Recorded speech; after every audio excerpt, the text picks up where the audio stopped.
Hello students, my name is Iqbal Singh and I teach International Relations and PSIR optional paper at VajiramAndRavi. Dear students, in this particular video, we will have a brief interaction on international relations as far as civil services examination is concerned.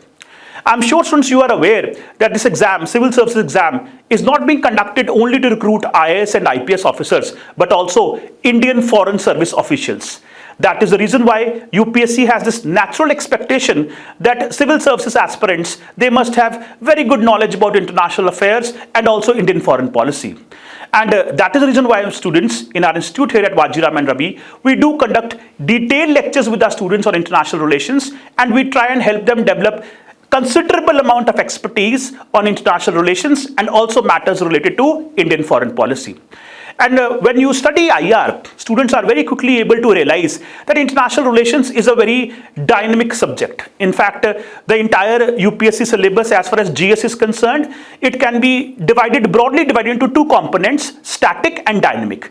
Static portions of the syllabus are those which are not very much related to current developments, and dynamic portions of the syllabus are related to current developments. They are subject to change because of current developments. And of course, international relations, it belongs to the dynamic portion of the syllabus as far as general studies in UPSC is concerned. And that is the reason why whatever current developments which may take place becomes very important from the exam perspective. For example, recently India hosted the G20 summit. That is very important from the exam perspective. Also, we must also keep in touch with what is happening in our neighborhood. For example, recently a new government has been elected in Maldives, and therefore it is very important for us to study that what impact it will have on India-Maldives relationship in the context of the rising influence of China in India's neighborhood. Or also the recent war which has been taking place in Gaza Strip. Israel has attacked Gaza, the ongoing war between Israel and Hamas, again very important.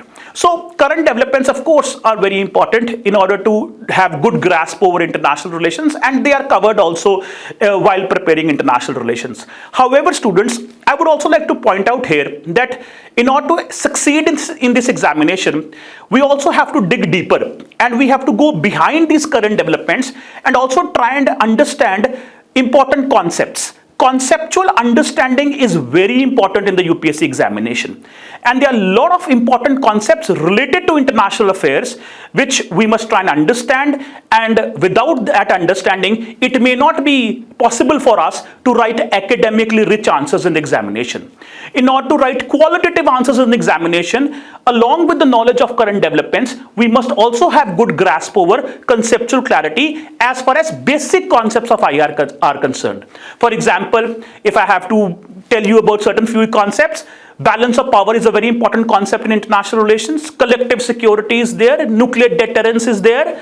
Or if I talk about power, the power is also of many types: hard power, soft power, or for that matter, what is a strategic relationship, what is geopolitics, what is military alliance, what is a defense partnership. These are all very important concepts which you may have heard while reading about IR developments in the newspapers. So it is also very important to develop good conceptual clarity on all these concepts in order to write academically rich answers in the examination.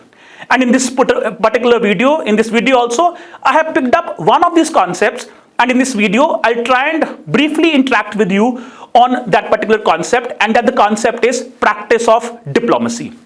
I'm sure students, while reading about IR related developments in the newspaper, you may have come across this term diplomacy. In fact, the term diplomacy is very generically used in international politics. You may have read countries have diplomatic relations, countries also have diplomatic tensions. So this particular term, diplomacy, practice of diplomacy, is very generically used in the world of international affairs. So as a student of IR, as a civil services aspirant, it is also very important for us that we must have complete conceptual clarity that what is practice of diplomacy and what impact it has in international affairs. Then only we will be able to understand international relations in a better manner. So if I have to define diplomacy, the definition of diplomacy is that it is the art and science of maintaining peaceful relationship between nations, which can be done through dialogue, through talks, or through peaceful negotiations.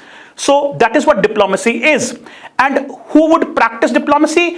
Diplomacy is practiced by diplomats. Now you may be wondering, who are these diplomats? Basically, diplomats are official representatives of their nations and they represent their nations at international platforms, which may be UN or IMF or World Bank or WTO or even bilateral talks between nations. So diplomats are official representatives of their nations, representing their respective nations at international platforms, and they negotiate on the behalf of their nations. And while negotiating and while doing negotiations and diplomacy, they are driven by national interest. The objective of diplomats is to go to international platforms and negotiate and bargain on the behalf of their nation with the other countries and negotiate such agreements or negotiate such deals which would best serve the national interest of their nation. Because ultimately we must not forget, students, that foreign policy is exercised to safeguard and protect the national interest of the state, and diplomacy is one way of doing it. So diplomats, they try their best and they try and negotiate such agreements and treaties with other countries which would best serve the national interest of their nation. For example, if you give an example, imagine WTO negotiations. I hope you may have heard about this body known as WTO, World Trade Organization. Now, trade-related treaties are negotiated in WTO. Now, just hypothetical example, if a trade treaty is supposed to be negotiated in WTO and WTO headquarters are in Geneva, so there's a possibility that, a group of Indian diplomats would be sent to Geneva in order to negotiate trade treaty on behalf of India.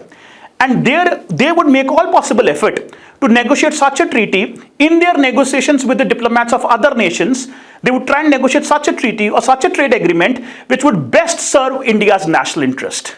So that is how diplomacy is done, and it is practiced by diplomats. God willingly, if you are selected as IFS officers, then you would be given an opportunity to represent India at international platforms and negotiate and bargain on the behalf of India at international platforms, and you would serve as Indian diplomats. And Indian diplomats, like I told you, are always guided by the desire to best protect India's national interests. So diplomats are the ones who would practice diplomacy. Now, furthermore, if we have to understand that how diplomacy works, then I would also like to tell you about diplomatic missions. Now, what are diplomatic missions? And if I stick to the same example, if I take the example of Indian diplomats only, so if a group of Indian diplomats are sent to a foreign territory to negotiate on the behalf of India, this is described as a diplomatic mission. Going back to the same example which I just gave you, that if Indian diplomats are sent to Geneva to negotiate a trade treaty on behalf of India, then we can describe this as India's diplomatic mission. So if a group of Indian diplomats are sent to a foreign territory to negotiate on behalf of India, that is described as diplomatic mission. However, if the diplomatic mission is of permanent nature, that means this diplomatic mission is not going to return, it is of permanent nature, then such permanent diplomatic missions are known as embassies. I hope you understand what I'm trying to say. Diplomatic missions, when they are sent, they may be of temporary nature, they may be of permanent nature. For example, recently climate change negotiations did take place in Dubai, and Indian diplomats were sent to negotiate on the behalf of India, but that was not of permanent nature. They did go there, they negotiated on the behalf of India for a couple of days, few days, and then they returned. But if a diplomatic mission is sent for permanent basis, is of a permanent nature, then it is known as embassy. And it is also very important to understand what are embassies and what role embassies do perform, and how embassies, they help nations maintain diplomatic relations with each other. For example, if I say India and US have diplomatic relations with each other, so what do we understand by this? This means that there's a permanent Indian diplomatic mission in USA, and similarly there's an American permanent diplomatic mission of America in India. That means there's an Indian embassy in Washington in US, and there's an American embassy in New Delhi in India. That is what we understand by diplomatic relations. Diplomatic relations means that states, they have permanent diplomatic missions in each other's territories, which are also known as embassies. So if India has diplomatic relations with a particular state, this does mean that we have a permanent diplomatic mission in their territory, and we also have their permanent diplomatic mission in our territory. That is how embassies and permanent diplomatic missions, they help states maintain diplomatic relations with each other. I would also like to tell you that the topmost diplomat in an embassy is known as the ambassador. The highest ranking diplomat in the embassy would be known as ambassador. So very high ranking Indian foreign service officials, they get the opportunity to act as India's ambassadors in permanent diplomatic missions abroad. For example, Indian ambassador to US, Indian ambassador to China, Indian ambassador to Indian ambassador to UK, United Kingdom. Now these are positions which are very important because these are important nations of the world. So India's relationship with these countries is also very important from the perspective of Indian foreign policy. So very high-ranking Indian foreign service officials would get the opportunity to be India's diplomat or India's ambassador in China or in US or in UK. So the topmost diplomat in the embassy is known as the ambassador. Now I would also like to tell you that this nomenclature is different in Commonwealth states. As far as majority of the countries of the world, they use the same nomenclature where the permanent diplomatic missions are known as embassies. But in case of Commonwealth states, they do not use the term embassy, they use the term High Commission. You may have heard about the term called High Commission. So if a Commonwealth state has a permanent diplomatic mission in another Commonwealth state, then it is not known as an embassy, it is known as a High Commission. And what are Commonwealth states? Commonwealth states are a group of those countries which were part of the erstwhile British Empire. They were colonized by Britishers in the past. They are known as Commonwealth states.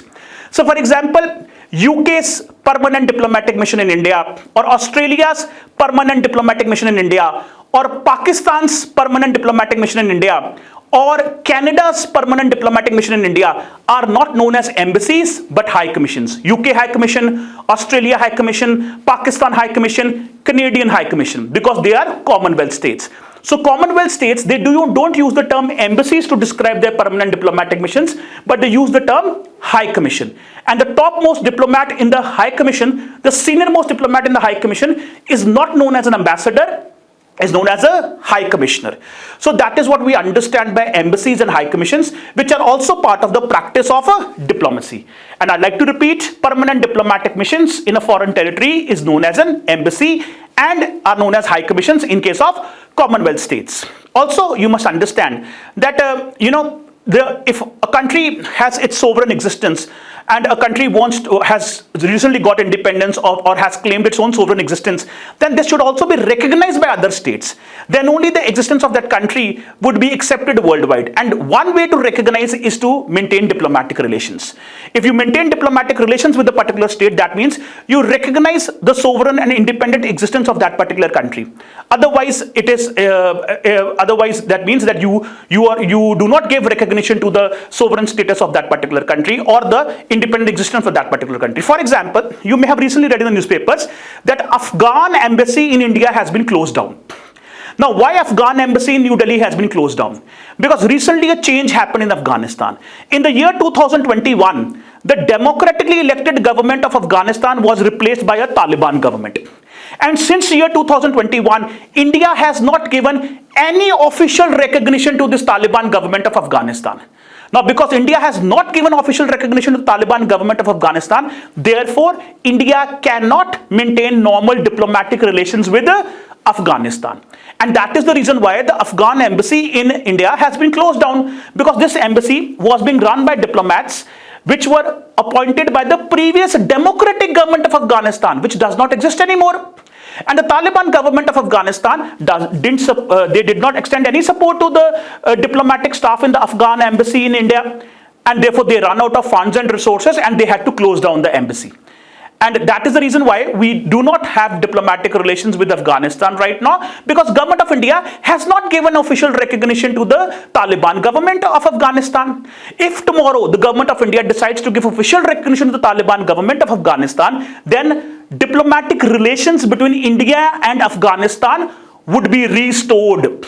And an Indian embassy a fully functional Indian embassy and an Indian ambassador would be sent to Afghanistan, and an Afghan ambassador would be welcomed in India. That is what we mean by diplomatic relations. So you also must understand that if a country have not given official recognition to other state, then they can't have diplomatic relations. This is also something which you must understand. Afghan embassy is a recent example which can help you understand this. Also, you must be wondering that what is the role of these embassies? What are their functions? What do they do? So they have many functions, many multifold roles they do play. And I obviously would not be able to discuss all of them in this particular video, but I would still try and discuss the most prominent functions which are performed by embassies or permanent diplomatic missions. The first function which they perform is the function of diplomacy.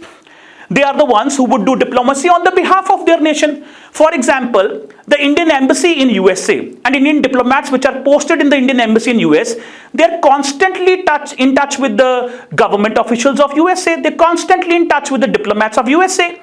And they are constantly negotiating on the behalf of India with the US government, and therefore trying to help India and US maintain peaceful relations with each other, relationship of cooperation with each other. And the same role is being performed by the American embassy in India. So this is the most important role which is performed by embassies, that is the role of diplomacy. And the second function which they perform is that they also have to safeguard the rights of their citizens if their citizens are visiting the host nation.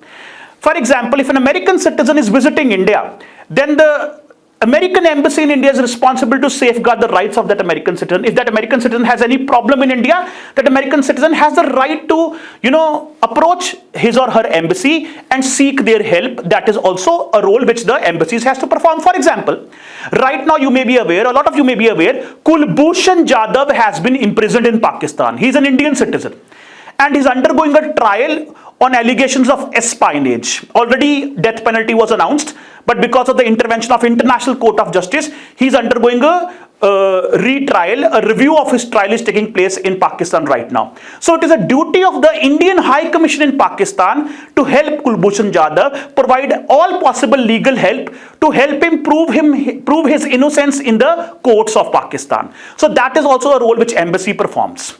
And another role which embassy performs is, which you all may be very well aware, that is the function of visa services. Embassies are also supposed to extend visa services. So if you want to seek an American visa, where do you go and apply? You go and apply on the American embassy website. So embassy is also supposed to give visa services. So if you apply for an American visa on the American embassy website, they will scrutinize your application. They may call you for an interview also in Delhi in the embassy, and after the interview and scrutiny, they will decide whether they want to give you a visa or not. But don't you think that in a large country like India, it may be very difficult for all people in India to come to Delhi to seek visa services from the American embassy? Or for that matter, for any other embassy or for any other country also. So it may be difficult. Therefore, there is also a possibility that if there's a large diplomatic mission, they may even have representation besides one single embassy. And such offices are known as consulates. They are known as consulates. Now, what is a consulate? If in informal terms you want to understand, consulate is basically a branch of office of the embassy in the host nation. For example, there's an American consulate in Chennai. So people of Tamil Nadu, so if they want to seek American visa, they don't have to come to Delhi. They can go to the American consulate in Chennai and seek visa services. So consulates are basically branch offices of the embassy in the same nation, or in technical terms, if you have to understand, consulate is an additional representation of the embassy in the host nation. If there's a large diplomatic mission, they may even have representation besides the single embassy, which are known as consulates. So consulates are also possible. For example, if I have to give you an example of Canadian High Commission, you all may be very well aware that a lot of people in Punjab and Haryana in India are very fond of migrating to Canada. So they all seek visa services from the Canadian High Commission. And that is the reason why Canadian High Commission, they've opened up a consulate in Chandigarh. So that all these people can go and file their visa applications in Chandigarh instead of coming to Delhi. So there's a Canadian consulate in Chandigarh also, which acts as a branch office of the High Commission in Delhi. So that is what you should understand. That is what consulates are. If I have to give another recent example for you, you may have read in the newspapers that since last couple of years, we've seen a great amount of visa delay as far as American visas are concerned. And this visa delay was happening because American embassy officials were not able to process visa applications quickly and efficiently. Therefore, USA has recently decided to open up 2 new consulates in India, in Ahmedabad and Bengaluru. This will help them address the problem of visa delay, and this also means that America's diplomatic presence in India is increasing. If America is opening up 2 new consulates in India, that means the diplomatic presence in India is increasing, which also reflects the cordialness of the relationship, the friendliness of the relationship, and improving diplomatic relations between India and US.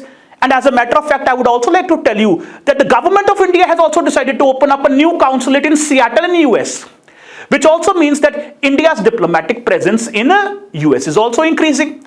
So this is how you should understand the role of consulates. Also, you must know that all those people who work in embassies, high commissions and foreign ministries, they are nicknamed as diplomatic corps. They are named as diplomatic corps. So if God willingly, with God's grace, if you are selected as an IFS officer in India, you would end up joining India's diplomatic corps. And you will end up serving as India's diplomats in India's diplomatic missions all around the world. So that is what we understand by diplomatic corps also. Now I would also like to tell you about Vienna Convention on Diplomatic Relations.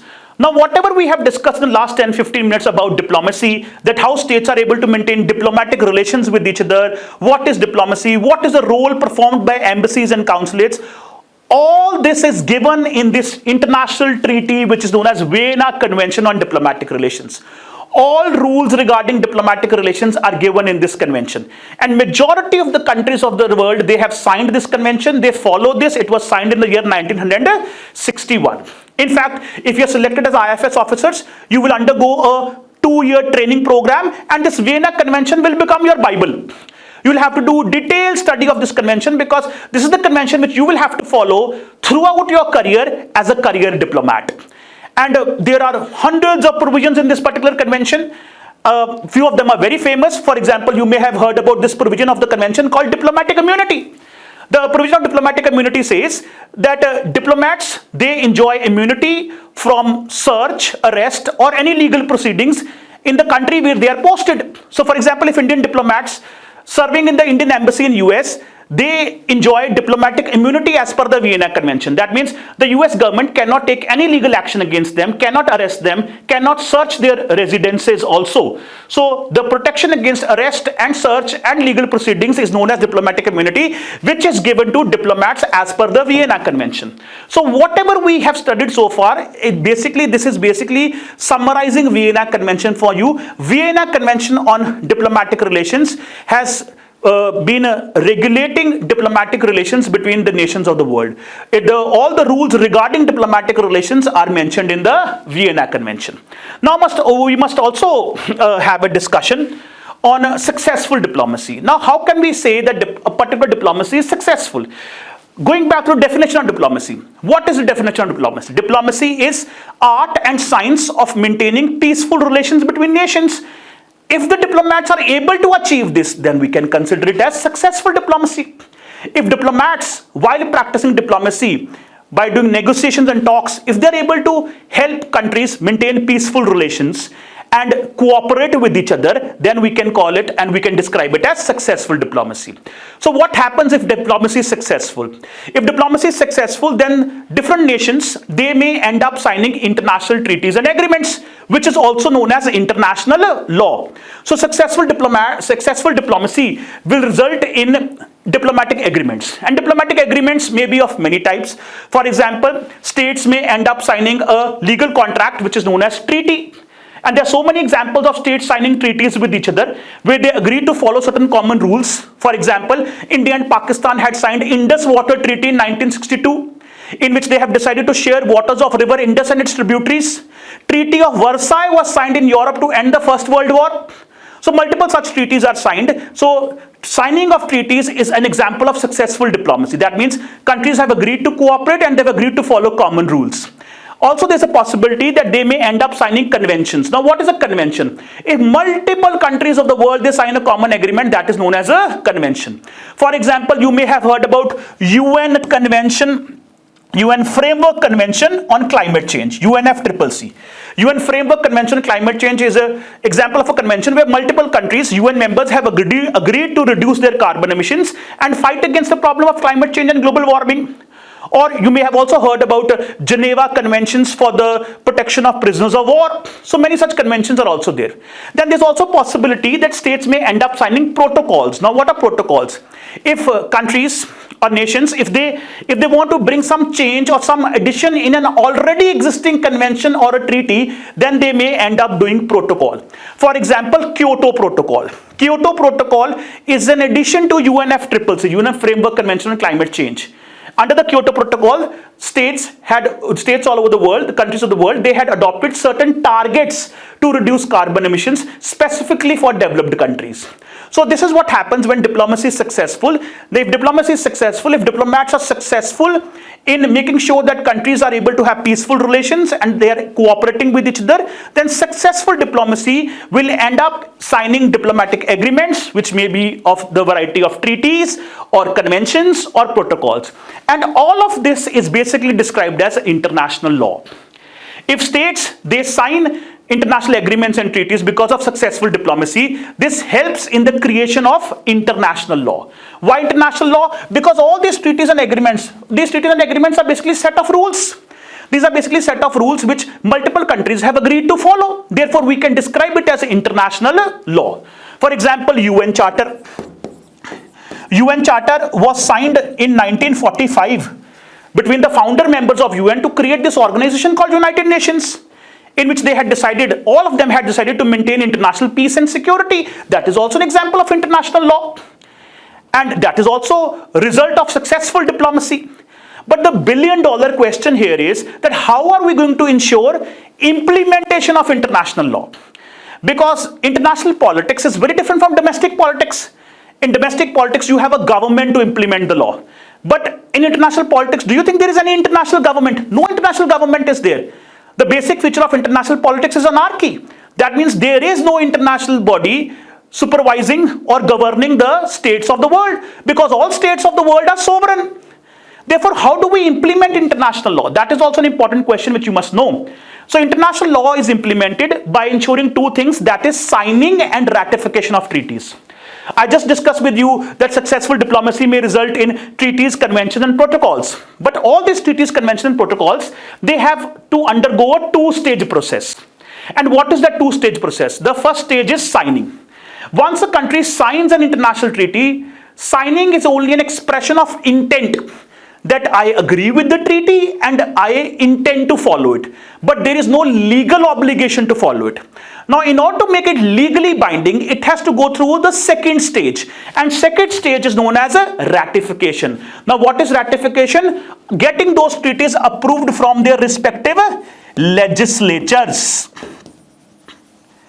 Getting treaties approved from their respective legislatures is known as a ratification. For example, India had signed Paris Climate Agreement, under which India had agreed to reduce carbon emissions. So once it was signed, signing doesn't make it legally binding. Then it was also ratified by India's legislature. Once it is ratified, then it becomes legally binding. Then that particular state has to follow it, and that is how it takes shape of international law. And if we have more international law in the world, if we have respect for international law in the world, then we will be able to ensure rule-based order. Rule-based order in world politics. Rule-based order means that all countries must follow common set of rules. You know, just because you are powerful, that does not mean that you can bully others and you can do whatever you want to do. There should be certain common set of rules which should be applied on all states. That is what we understand by rule-based order. So if there is respect for international law, and if there is more and more international treaties which are ratified and which are signed and ratified, then we will be able to ensure rule-based order. And if there is rule-based order, this is good for peace of the world. This is good for stability of the world. This is also good for growth and prosperity of the world. So that is what we will be able to achieve if there is successful diplomacy. We'll be able to achieve respect for international law. We'll be able to achieve rule-based order. And India supports all these values. India supports rule-based order. Now we must also lastly have a discussion on diplomatic sanctions. Now what do we understand by diplomatic sanctions? First of all, the term sanctions, it means restrictions. So can states impose diplomatic restrictions on each other? Yes, they do. And when do they do this? Whenever there is a dispute emerging between two states, or there are disagreements emerging between two states, which would lead to bitterness in the relationship. If there is bitterness in the relationship, that bitterness will also negatively affect diplomatic relations. It will also have an adversarial impact on diplomatic relations. For example, recently it has happened in the case of India and Canada. You may have read in the newspapers about this. India's relationships with Canada recently have deteriorated because of the issue of Khalistanis operating from Canadian territory, threatening India's security. This has deteriorated India-Canada relations. And as a result of which, that deterioration, bitterness which emerged in the relationship, that has also affected diplomatic relations of India and Canada. And India and Canada have imposed diplomatic restrictions on each other, diplomatic sanctions on each other. Which are these diplomatic sanctions? Canadians, they decided to send back Indian diplomats, and Indians also decided to send back Canadian diplomats. Then Canada also decided to suspend visa services which they were providing in their consulate in Chandigarh. So these are all examples of diplomatic sanctions or diplomatic restrictions which may happen between nations when their relationships, they become conflictual and there is bitterness in the relationship. And in worst case scenario, if two states, they end up fighting a war against each other, then they will stop having diplomatic relations with each other and they'll shut down their embassies. For example, it had happened in the case of India and China after the 1962 war. So that is what we understand by diplomatic sanctions, which also may be imposed against each other in case where states have disputes and conflicts with each other. And India and Canada is an example of deteriorating diplomatic relations, whereas India and US is an example of improving diplomatic relations, because recently, like I told you, that America has decided to open up new consulates in India, and India is also going to open up a new consulate in USA. So that there we can say that their diplomatic presence in each other's territory is increasing, is being expanded, which is not true in the case of India and Canada. So this is also something which you should understand. What is the meaning of diplomatic sanctions? So this ends my discussion. So in this brief interaction, I think 20-25 minutes, we did have an interaction with you. In this, I have just tried to tell you what is practice of diplomacy and what do we understand by diplomacy. And as a future civil servants and future IFS officers, you must know this because you are going to become career diplomats for India. So that is the point of the whole discussion, that yes, international relations is about current developments and current developments should be covered. But we must also go behind the current developments and try and develop conceptual clarity over important concepts. And I must tell you students, UPSC gives more importance to conceptual clarity. So we must not ignore conceptual clarity also while preparing international relations for the civil services examination. That is why these concepts are also very important along with coverage of current developments. So this ends my discussion, students. I look forward to see you in my classes in Vajiram and Ravi, and we'll have many more such interactions where we'll try and develop conceptual clarity on important concepts related to international relations. I hope the discussion was beneficial for you. See you. Thank you, everybody. Thank you so much.